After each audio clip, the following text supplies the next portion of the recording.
Hi, team, and welcome to episode 7 of the Health is Wealth podcast. Today, what we're going to be covering is holiday season's coming up. You know, we've got Thanksgiving tomorrow, we've got Christmas down the road, lots of parties, lots of events, and, you know, just how to navigate it. You know, we want to give you some tips, advice around that, because the one thing I do want to mention is, is about a lot of people have been like messaging me. A lot of my clients have messaging me and saying, Craig, how many calories should I cut here? How many calories should I cut there for Thanksgiving?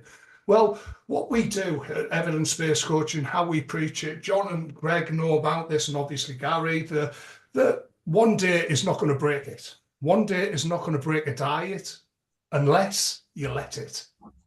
Now, what I mean by that is, you know, if you're going to go in all guns blazing, as in you're going to eat everything in sight, then obviously it's going to affect the scale, which it will anyway, regardless, because like I say, Thanksgiving is a time when we're spending time with our family, friends, and it's there to enjoy ourselves, to have a few drinks, you know, if you do drink, to eat nice foods. But we just want to go through, you know, some strategies that's going to help you navigate that, how to still stay on track as well, because like I say, one day is not going to break you, but if it leads into the next day, into Friday and then Saturday, I've messed up now, I may as well just do Sunday as well, you know, then obviously this is when it's going to affect progress, and we don't want that happening, you know. So like I've just mentioned there about the calorie cycling, for this one day, it doesn't really matter whatsoever. Now, when it comes to things like Christmas time, and there's lots of parties, like we just had a discussion before, and Greg come up with this, and like it's them events leading up to Christmas. Now, this is where you're going to make it or break it, if that makes sense. But it can be, you know, turned round. But the way to do it is by calorie cycling. You know, having less calories on certain days to save calories for other days. You know, just a little diagram I put together just to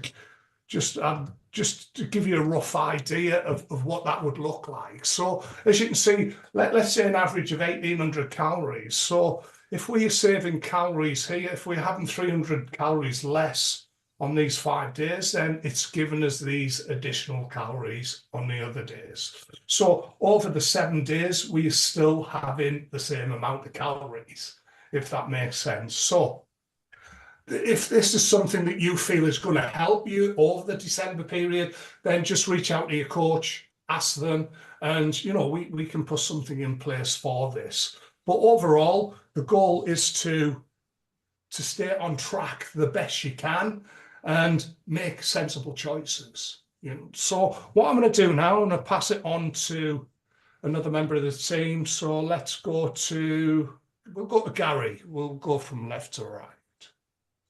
Hello, team. How are we doing? So, as Craig said, it's exactly what that is. So, what I found as well in the past is if you're just eating and consuming foods just for the sake of doing it on Thanksgiving, or Christmas, whatever the case may be, you're going to be in a worse off position post social event. You know, so by all means enjoy it, but you know, if you're going to eat childishly, you know, you expect to see some weight gain, you know, but by all means enjoy it, but, you know, just be mindful of the foods you're consuming, and, you know, make sure you're only eating it if you actually really want it, as opposed to just eating it for the sake of it. So that's that one side of the coin.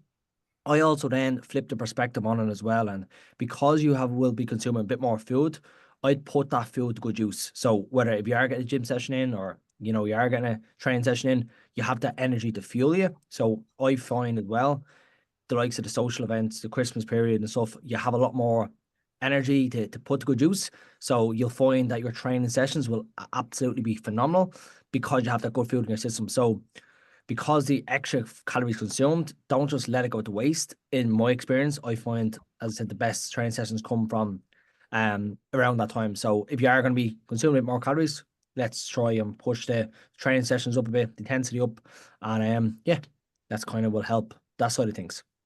Excellent. Thanks, Gary. Greg. Let's move on to Greg. Yeah.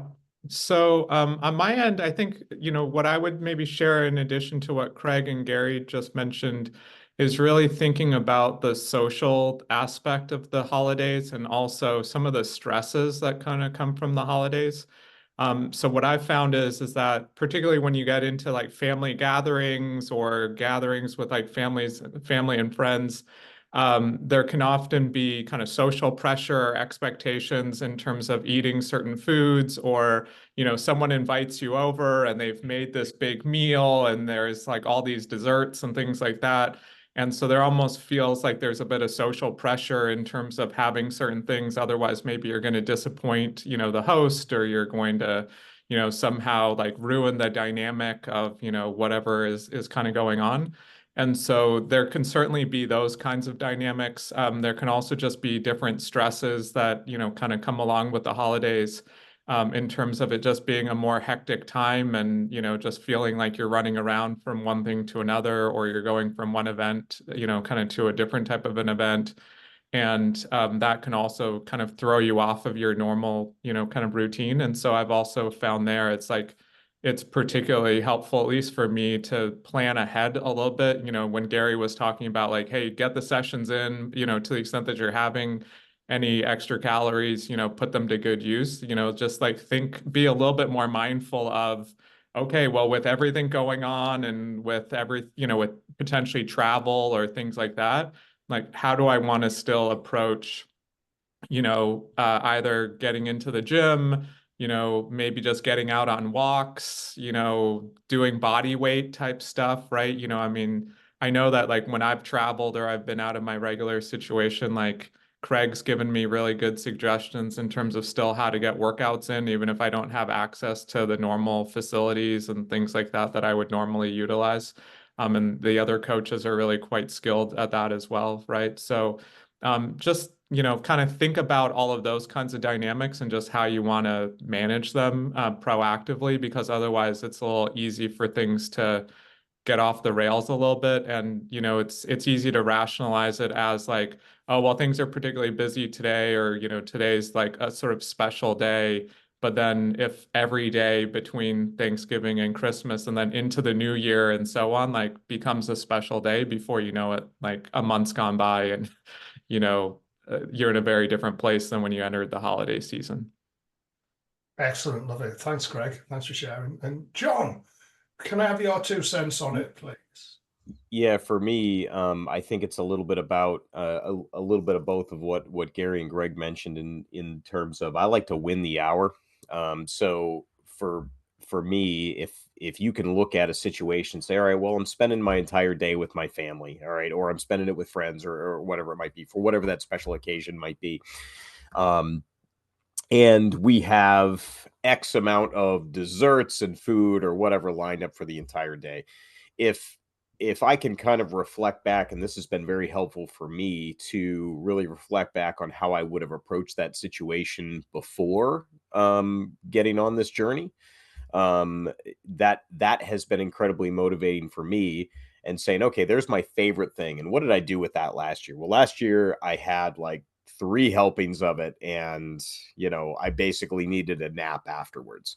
Well, what if I approached it in a way that said, okay, what if I have 1 helping with it, and then I go take a 15-minute walk around the corner, and then come back and have a cup of coffee and continue talking? Like, what the winning the hour in a way that says, okay, how can I just take this little moment of time and say, all right, I can do a little bit better this year than last year. So um the for me, I do tend to look at Thanksgiving as a day where I do indulge, but finding ways to say, okay, how can I make sure that I'm being mindful, but at the same time keeping it to one day, and then maybe rubbing off a little bit on some of the people around me as well, whether that be with joining me on a walk, or going and playing some flag football in the backyard.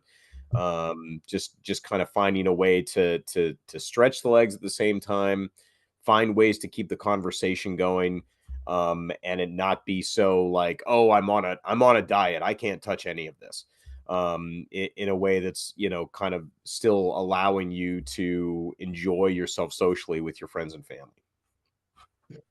Excellent, excellent. And I just want to touch on some points around the nutrition side. You know, this mainly like over the Christmas, the festive period with parties coming, and but things like, you know, when it comes to making like food choices, it all depends. A lot of food, like in the UK parties, a lot of it's already put on for you if it's an office to do or something like that. So you've got no, you know, you can't really, you've got no option to pick, you know, healthier choices and things like that. So one thing that I learned to do over the years that really helps me was focus on what you're eating first, you know.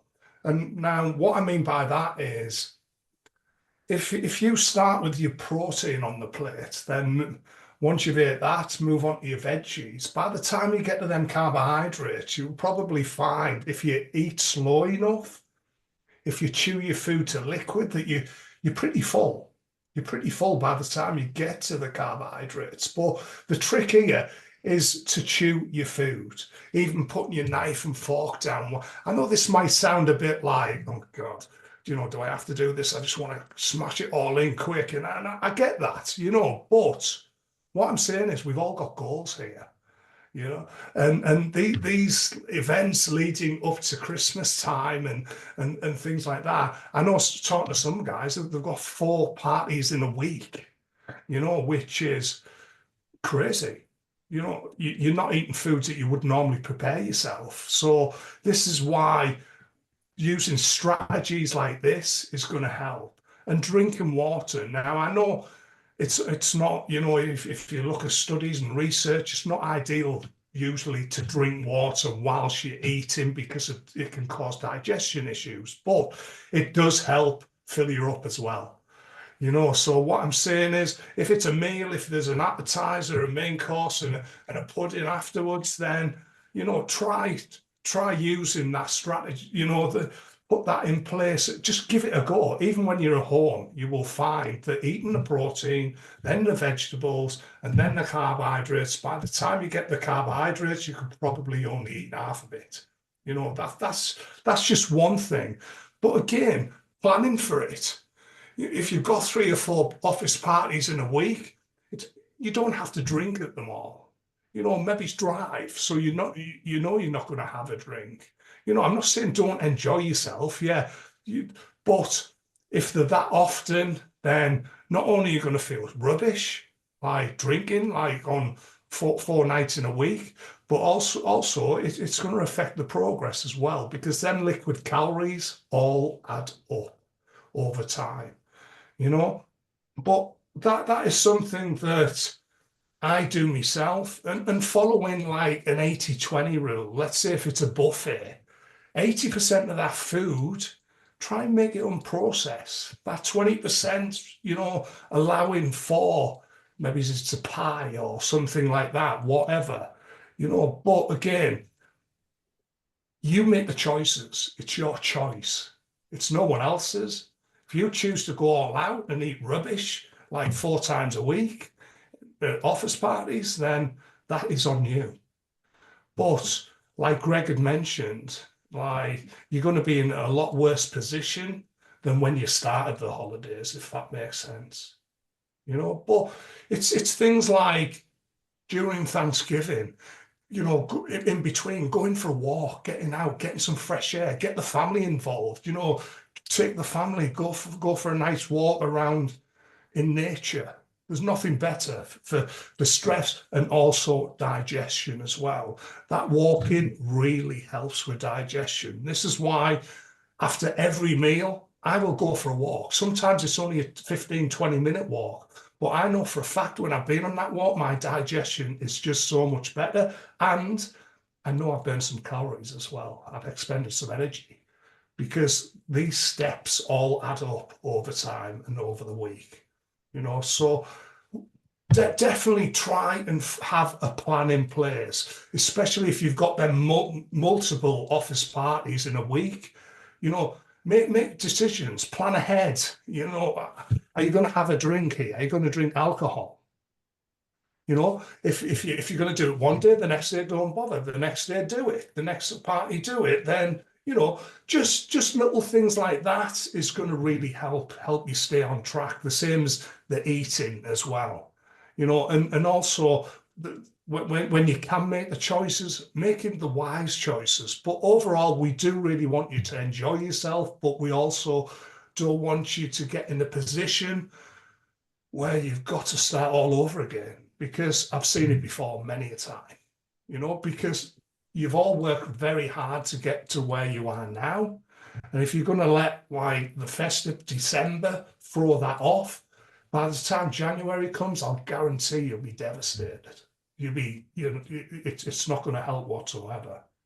And when like setting these boundaries for alcohol and things, these liquid calories, and yeah, we all like to drink. Well, people who do drink, I don't drink myself. I know Greg doesn't, but it's people enjoy a drink, and there's nothing wrong with that. We would never say don't have a drink on this program, because you know it's a real program. It's not a diet plan, if that makes sense. But be mindful. You know, if again, we jumping on this call here, just we don't want you to undo all the hard work that you put in the beginning of the year, if that makes sense.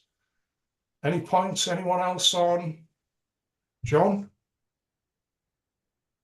Yeah, so probably the one thing that I would add to that on a social level is really embrace the change of who you are at this point, and embrace the idea, because what ends up happening is you're going to get someone at these gatherings, whether it be office parties, whether it be a holiday party, that says, "Oh, you're different now. So you've changed," you know, like, and maybe they won't come out and say it exactly like that, but there will be this kind of you will get someone who alludes to the idea that you're a different person, and it could be in a negative connotation.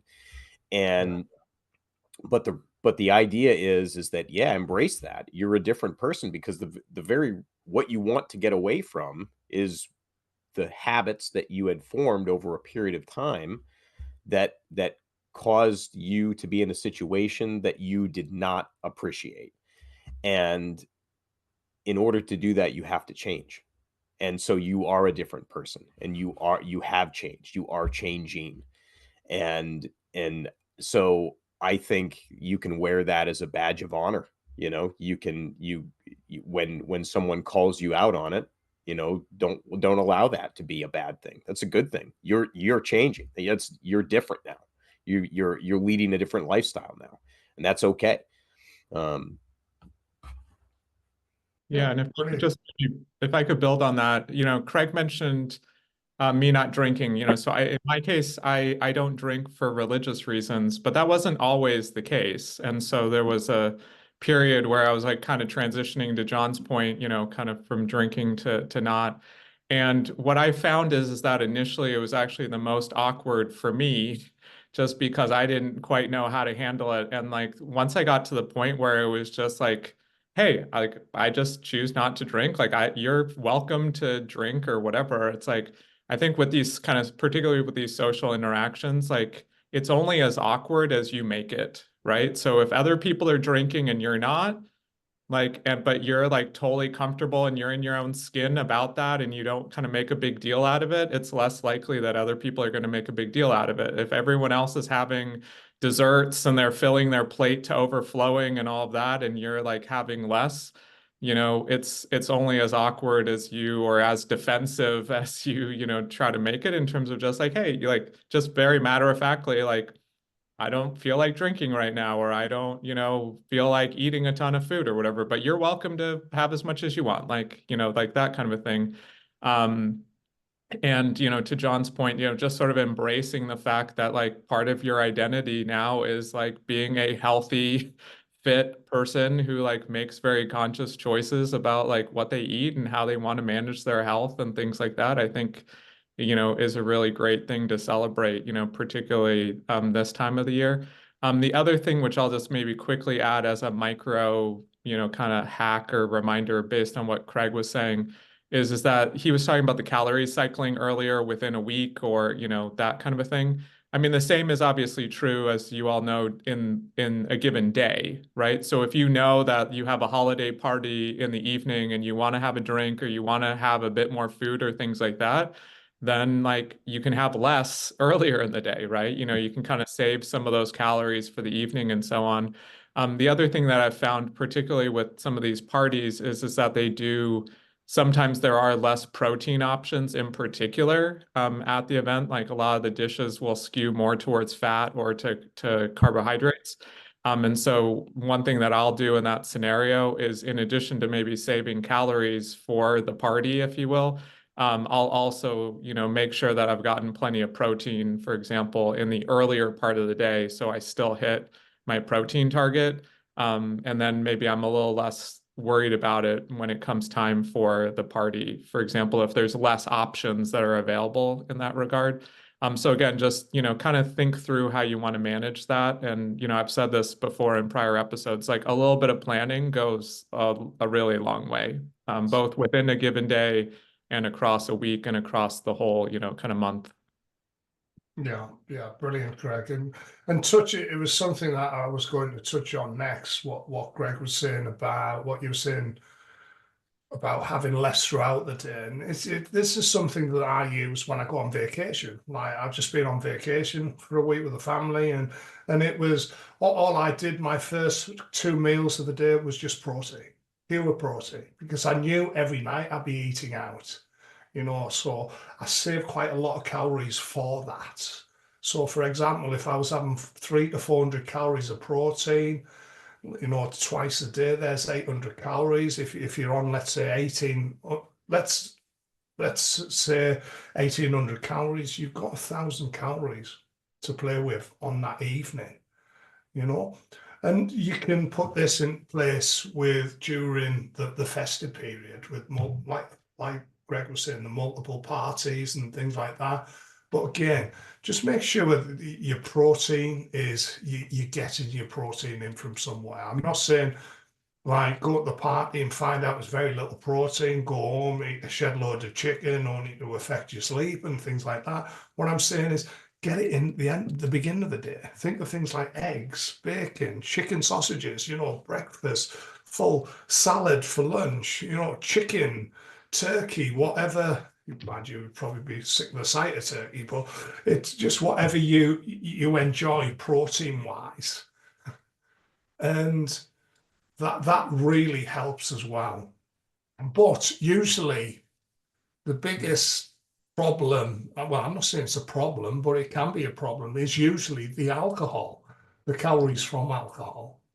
So I know I keep banging on about that because I know how many calories alcohol has, and they're just empty liquid calories. But yeah, we enjoy ourselves when we're having a drink and things like that. And you've worked hard to enjoy that. But again, if you're going to do it 3 or 4 days a week, you're just going to slow your progress down. Things are not going to move as quick as you want them to, if that makes sense. And then that leads to poor sleep.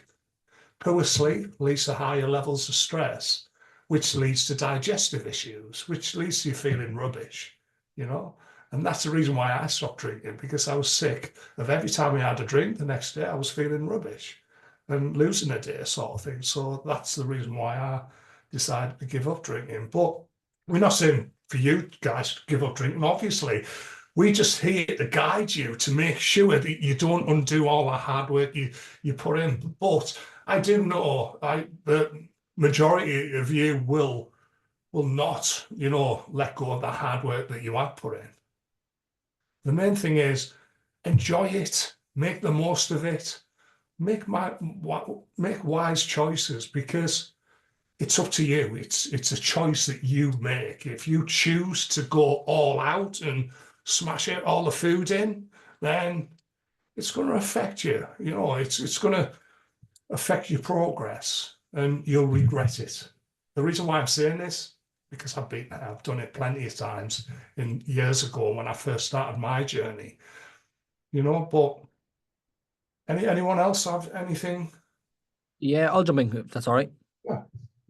Yeah, so I think, as Craig said, we're speaking from experience. So I think it's easier to say it when we have done it we've made mistakes. So now obviously we're preaching it from the place of like, we've done it. We don't want you to make the same mistakes. So that's the number one. The second, I think the underlying theme is planning. And I think it's, you know, by taking a step back, and an exercise that we can all do is, and it's really, really helpful. I've done it in the past. It's very, very simple. And it's looking at the overview of December, because most of the events and stuff is happening in December. Obviously, Thanksgiving is tomorrow, but besides that, parties and stuff. And because a lot of people, I think, get overwhelmed with, oh, I've 8 parties this week, whatever the case may be. And you'll find a lot of them come at once. And it's, if you're not planned in advance, it takes you by surprise. So looking at the 31 days in December and seeing what days you have social events on, and then from there, seeing what days you want to actually drink and what social events you want to consume alcohol at. And then from there, you can just reverse engineer and say, okay, I have a dinner that night. I'm going to save 1,200 calories for dinner, making sure I get my protein in on the early hours of the day. And a little prime example of what I've done, I traveled to the UK for a day last week, and my flight was Friday, and the Friday morning I'd made sure I got my protein. So high protein, Greek yogurt, you know, some protein powder, etc., etc. I know I got, okay, majority of my protein in before I even flew out of the country. And then over there, I just needed an extra meal, and that'd be my protein hit. So something very simple and practical. But going back to my point, is mapping out the 31 days in October. From there, how many social events you have. And if that's 8, how many do you want to drink at? So I say 4. And then from there, you can just reverse engineer the process, ensuring you stay on track. And as opposed to it coming to it and taking it by surprise. And then ultimately, by feeling somewhat in control, planning for it, you kind of feel you don't have that overwhelm either. You know, so that really helped me in the past. So, you know, give it a try. If anyone needs any help with that, mapping it out, I'm only a message away as well on Slack. So One other thing, I'll just jump in here. One of the things that Gary said kind of triggered a thought on my end in terms of just like mistakes of the past and, you know, maybe what we've learned from them. I think one of the other things that I would just recommend that people be cognizant of is that around the holidays, it's not just holiday parties where there's like extra food out and things like that. It's just like, even if you're at the office or things like that, or you're even at home if you have kids and so on, there's like inevitably like M&Ms out, or there's like someone who made the set of cookies or whatever, and they put them out in the lunchroom, or yeah, there's like inevitably like food and, you know, different treat kind of options or whatever it is, like kind of all over the place, right? You know, particularly in an office environment or, you know, like that kind of a thing. And so just, you know, be aware that that's going to happen. And, you know, because often, at least what I would find, if I just speak from my own personal experience, I would just be like, oh, someone made cookies. I'll have just one, you know, like I'm being good. I'm just having one. Or, oh, someone put out like some M&Ms. And so I'll just like grab a few or that kind of thing. Like that's no big deal. But you add it up over the course of the day and then over the course of a long period of time. And like all of those calories, you know, obviously like sort of add up. And, you know, often like those cookies that someone puts out like are not the most amazing thing ever, right? So it's not like it's like, oh, I had this thing and it was like mind-blowingly good and it's like so worth it or like whatever, you know, like often like a lot of that stuff's like just, you know, sort of empty calories or whatever. So that's at least one thing that's caught me, you know, in the past that I'm, you know, particularly mindful of now. Yeah, brilliant. And what was that cake we had in Boston? That pastry. What was that? Oh, well, that was for sure worth it. That, yeah. So while we were in Boston, we went to a place called Mike's Pastries that had like cannolis and cheesecake and like things like that. And Made me have two. but just to be clear, I put it in MyFitnessPal. I tracked it, you know, like all that kind of stuff. So, you know, but yeah, if you're gonna have stuff, like make it count. You know? Yeah, I was going to say that's why I was getting about. You know, if you're gonna make it count, that'll be good. Yeah. And something else to be mindful of again, what we discussed before our call is leftovers. Them leftovers after Thanksgiving, after Christmas, and things. Just make sure you take all the protein. Take all the protein. Leave everyone else with the bad stuff. Okay. No, them leftovers can be used for meal prep. You know, prepare your meals for the next day. Make them high protein again. You know, rather than just putting it as a fry up or just throwing it on the plate. Make use of it, you know, and put it away, put it in a container, put it in the fridge, and there's your lunch for a few days as well. But again, be mindful of the amount, weight, get the exact amount. And yeah. Anyway, guys, anyone else? I think that's a wrap. So yeah, let us know if you have any questions, if you just reach out to any of us at any point. You know, if you're concerned about anything over like the festive period, tomorrow, enjoy it, guys. You know, everyone in the USA is going to be enjoying it.